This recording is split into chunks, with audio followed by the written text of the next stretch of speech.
Mr. President, for the past year, the Senate has engaged in a serious bipartisan effort to reform a controversial spying authority known as Section 702 of the Foreign Intelligence Surveillance Act, or FISA. I have never questioned that Section 702 is a valuable tool for collecting foreign intelligence. Congress' intention when we passed Section 702 was clear as could be. FISA Section 702 is supposed to be used only for spying on foreigners abroad. Instead, sadly, it has enabled warrantless access to vast databases of America's private phone calls, text messages, and emails. This powerful tool has been misused, sadly, in the United States to spy on protesters, journalists, and even members of Congress. Last Friday, the House of Representatives passed an alarming bill.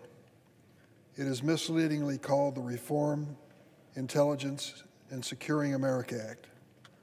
That rather than fixing the flaws in Section 702, the House bill will dangerously and unnecessarily expand it. The Senate is now rushing to pass the House bill as is because FISA Section 702 will sunset on April 19th. But that is a false choice. No member should be fooled into believing that Section 702 will go dark and not be available to be used on April 20th if we do nothing. We planned for this exact scenario by providing clear statutory authority to continue surveillance under existing orders from the Foreign Intelligence Surveillance Court, known as FISC, after Section 702 nominally expires. In fact, the U.S. Department of Justice has already obtained a fresh one-year certification from this court to continue Section 702 surveillance through April of 2025. Let me repeat that.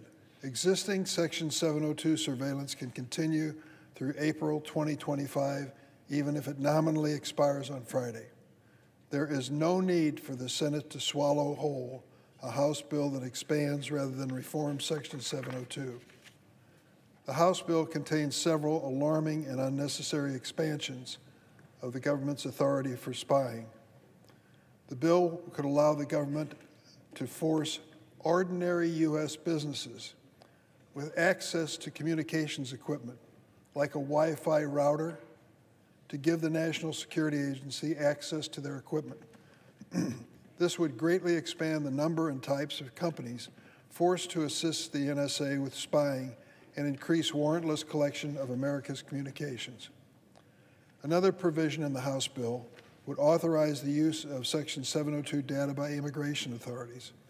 I'm very concerned that that would allow a future administration to target dreamers and other non-citizens who are only applying for travel documents and are subject to extensive background checks in that capacity.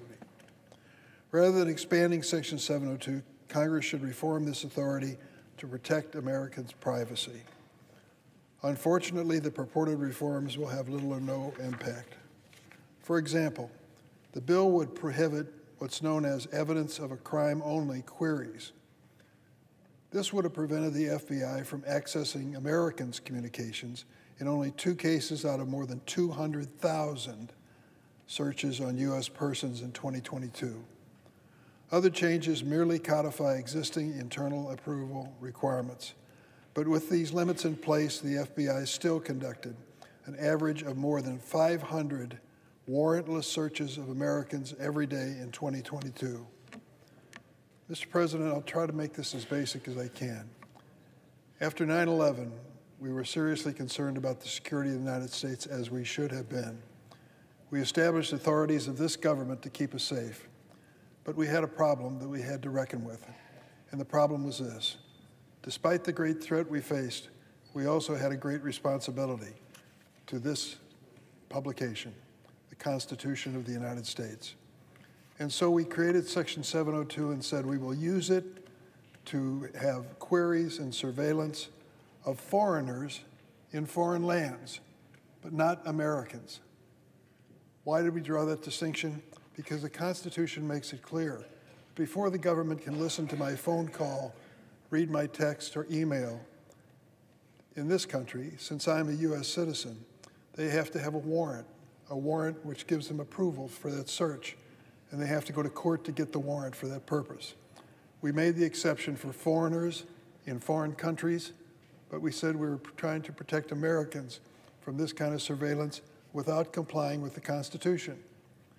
Well, over the years, sadly, the application of this law was not very good. At one point, there were 3.4 million inquiries of American citizens in 1 year.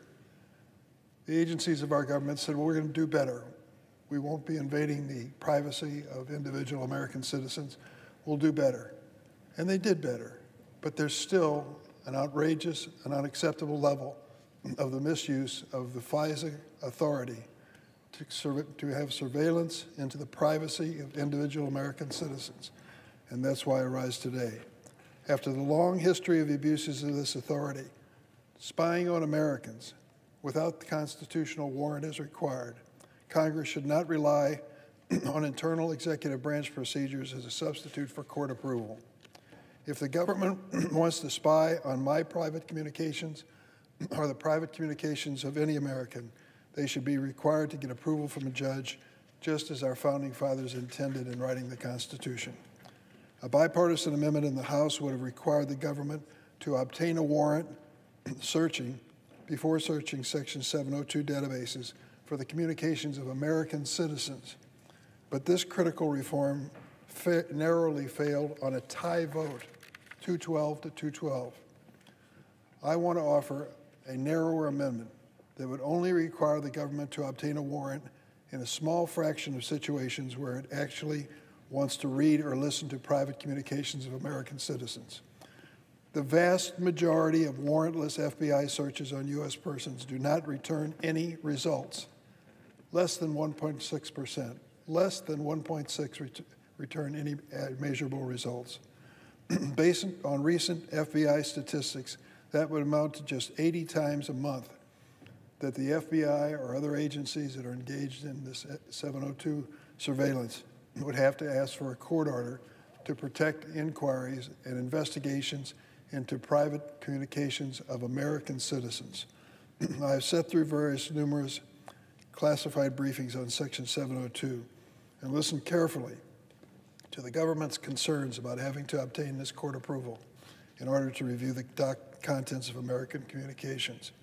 My bipartisan amendment accounts for these concerns by providing exceptions to the warrant requirement for emergencies or cybersecurity attacks or where an American certainly consents to the search.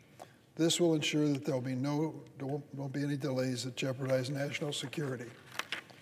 What it will not allow are fishing expeditions in which there are no unusual circumstances and the government does not have probable cause. This pragmatic approach, respecting the Constitution, will safeguard American privacy and still preserve Section 702's critical value for collecting foreign intelligence and protecting national security. The chair of the Independent Privacy and Civil Liberties Oversight Board conducted a thorough review based on a classified record and reached the same conclusion. Congress has a responsibility to the American people to get this right. I recognize the importance of Section 702, but we should not rubber stamp the House's flawed bill where surveillance is already authorized until April 25. I want to respect the need for Section 702, but I am sworn to respect the need to follow this Constitution. Without critical changes to improve this bill, I cannot support it. And I yield the floor.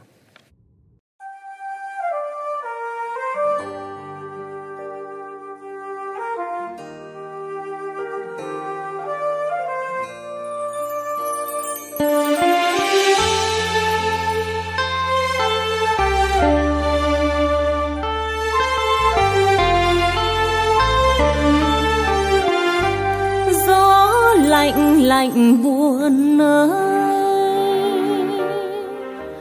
khuya nay anh đi rồi, bao nhớ nhung xa vời, ôi nói không nên lời, để cạn niềm yêu mến anh.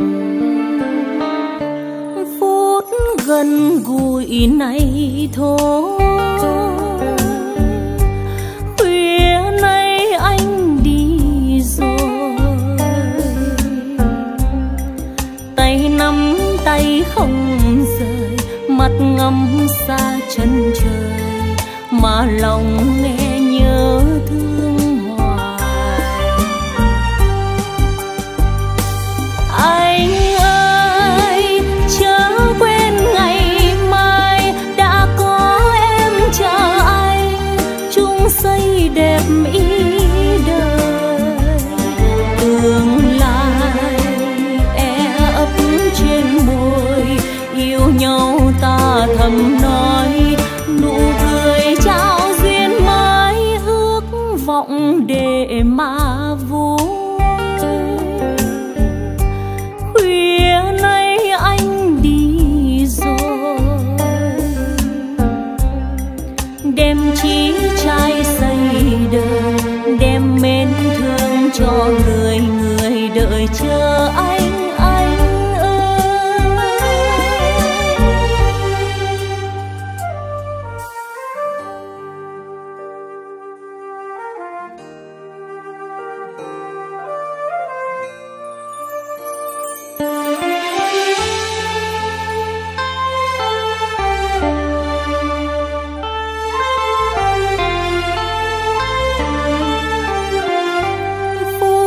Gần gũi này thôi, khuya nay anh đi rồi, tay nắm tay không rời, mắt ngắm xa chân trời mà lòng nghe nhớ thương hoài. Anh ơi chớ quên ngày mai đã có em chờ anh, chung xây đẹp ý đời. Tương lai e ấp trên môi, yêu nhau ta thầm nói, nụ cười trao duyên mới ước vọng để mà vui.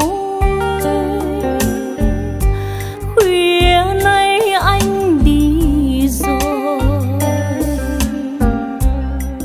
đem chí trai xây đời, đem mến thương cho người người đợi chờ anh ơi. Đem chí trai xây đời, đem mến thương cho người người đợi chờ